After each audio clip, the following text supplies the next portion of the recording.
Parents will soon know how their child care centers stack up in the state. Good evening, everyone. I'm Susan Simon. And I'm Eric Franke. A child care rating system approved by lawmakers today, but now without some concern over the price tag. News 3 political reporter Jessica Arp is here to explain. Jess. Well, the program has long been championed by the governor, who in fact proposed it 3 times before it was approved as part of the state budget this year. Now both Republicans and Democrats agree the time has come for a rating system, but it's the cost that could be the issue.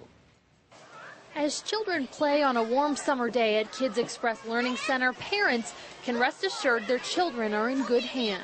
Child care is such a personal thing that parents look for. It's something that they know what they're looking for, and they go someplace where they're comfortable with their child. But other than the national accreditation process and the state licensing guidelines, there really isn't a way to compare at this point. That is, until now. Lawmakers approved the Young Star child care rating system, putting providers on a 1 to 5 star scale and giving better centers more state funding. A quality rating and improvement system will make a real difference to help child care providers get better, stop using taxpayer dollars to fund low-quality child care centers, and that difference is going to have a ripple effect in our state for years to come. But it could also have an effect on state finances. With a projected cost of $64 million over 5 years, lawmakers only approved half of the startup costs and are asking the Department of Children and Families for a 5-year plan to pay for Young Star in the long term. While we begin the process today, it is a long road ahead